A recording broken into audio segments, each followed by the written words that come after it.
How's it going, guys? Brief 20-second channel intro. What the fuck? My name's Ethan. I'm a photographer and I have a lot of expensive hobbies.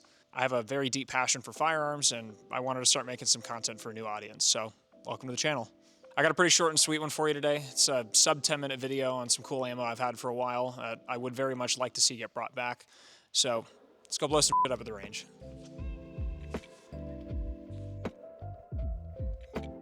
Like many of you, I also spent a lot of time behind the computer playing video games. Specifically, Escape from Tarkov is what gave me an interest in wanting to do the video on this particular ammo. Now, in the game, they have a very dedicated armor-piercing slug called the Duplex AP-20 Slug.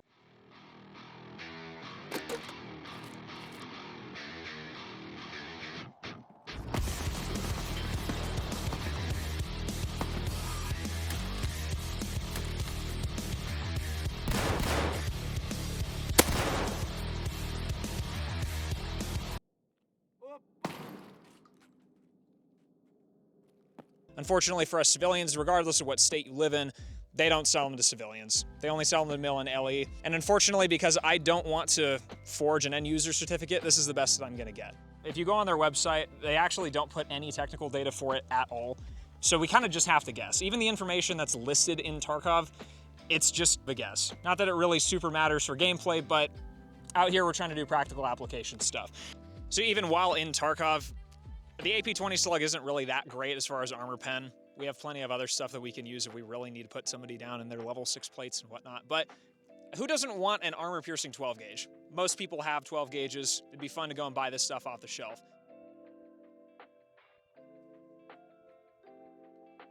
It's a supposed armor-piercing slug. I'm very hesitant to say that because it's not actually advertised as an armor-piercing slug, but it is a steel Spitzer-tipped, almost saboed with a lead jacket around it that is fluted. Not quite rifled, and does provide a bit of stability in the air, at least from what I've seen so far. This particular load is advertised as a big game load, but it's not specifically armor piercing.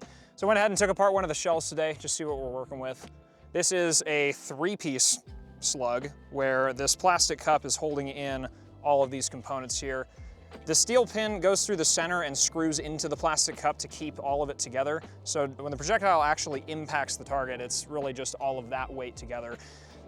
It having a lead jacket around this very light steel pin, I mean, this isn't deforming nearly as much as this lead is, but it's still packing a bit of a punch when it actually impacts a hard target. These were originally not designed to be fragmenting, and so if that's the idea that it's all of this weight hitting into your target all at once, that's definitely a bad day. Rio doesn't really sell this stuff anymore. I actually bought this ammo many, many years ago, just when it was sitting on a shelf. So Rio, if you want to make some more of this stuff so I can get my hands on it, that'd be super sick. So what I'm most excited to test today, I brought a watermelon out with me because no ballistics gel, but specifically soft armor targets. I have a pretty strong thought that it's going to punch right through this, but I want to stack them together and see how well it will punch through the soft armor and really what it's gonna do to the watermelon. I think it's just gonna obliterate the watermelon after coming through on the other side of this. So 3A probably is not the best choice to stop armor piercing slugs. So I also brought an AR-500 target. Just wanna see really what the limits of this ammunition is. I don't think it's going through that, but interesting note is that Duplex AP-20 slugs actually can penetrate 20 millimeters of steel plates. So they have a video here. I'm gonna just cut in really quick so you can just see it punching right through, which is pretty insane. I wouldn't want to be on the other end of that. Duplex does actually advertise their AP-20 as being the car stopper or whatever. They have it in the first 2 sentences of use case and application stuff on their website. Though the jury's out on really how good a 12 gauge can stop a vehicle. I'd rather use a black tip 30-06 or something. Talk a little bit about the gun we're using today. So nothing special, Remington 870 Express Tac. This was a pre-bankruptcy Remington 870, so maybe it is a better one. Few attachments on it, just make it look better. EOTech, Surefire. Being that it is a lead jacket rifled slug and for big game loads, I would like to test the accuracy on it, so we're gonna go ahead and give this a try. Dan, if you would. Yep. Let me know when. Pull. So we'll start the baseline with just a normal watermelon. There's not really anything special about these things. It's just a Watermelon, dude. Hey, you got a little something on your face there. Oh, yeah, there you go, there you go. So a lot of times I've seen these videos of people testing soft armor against targets and stuff, but like watermelons and soft armor in the same video. I've not seen a ton of people showing what happens after the round exits the soft armor, what happens on the other side. I mean, there's ballistic gel videos on other stuff too, but I'm mostly interested to see what happens when the slug rips through this body armor and hits this watermelon on the other side. So let's go ahead and give that a try. Explodey watermelon part 2. So punch right through it. This is your entry, and your exit here. Definitely, you can feel a hole enough that my thumb can go through the other side. So that entire slug with the lead and the steel penetrator tip just went right through. But needless to say, I think the watermelon's toast, or it's watermelon. It's not toast. You hungry, Dan? Nah, dude, I'm watching my calories right now. Yeah, I'm good, dude. I'm really missing out. Now for the final boss. We have our steel plate set up in front of one of our watermelon targets.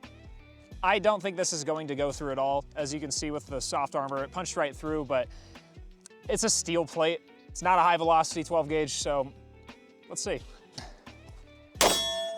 Oh yeah. No exit at all. It's about what I expected to happen. Took a good chunk out of it though. I mean, I feel like you'd expect that out of just using a rifle load at, you know, a little closer distance than you need to, but watermelon's fine. No exit. I still wouldn't want to get smacked with that though. AR-500 steel as a plate is not fun. I feel a little underwhelmed, man. I feel like we should have brought out more targets. I could think of one, dude. What's that? It is kind of a piece of shit. It is kind of a piece of shit, yeah. So what's our takeaway today? This to me was the most interesting portion of this video, it being able to punch right through soft body armor. It was my expectation, to be fair, and honestly, 12 gauge load of the steel penetrating tip has a pretty good chance of punching right through it. So for whatever reason that soft body armor needs to be defeated, everybody has a 12 gauge. It's a damn shame that we can't just go into the store and pick up any armor piercing loads off the shelf, but I certainly think that we should. As long as there's a product, especially in this world, any use case that exists to defeat said product, I think is a completely valid one. So if soft body armor exists, I think so should armor piercing 12 gauge. Thanks for tuning in today, guys. It's my first time making one of these videos. I had a lot of fun doing it, primarily why I'm out here doing this. Thanks again, Dan, for coming out to film with me too, wasting your time and blasting you with watermelon bits. Definitely want to make more of this kind of stuff, so please stay tuned. If you enjoy the video, please let me know. Let me know how I can improve. Thanks, guys.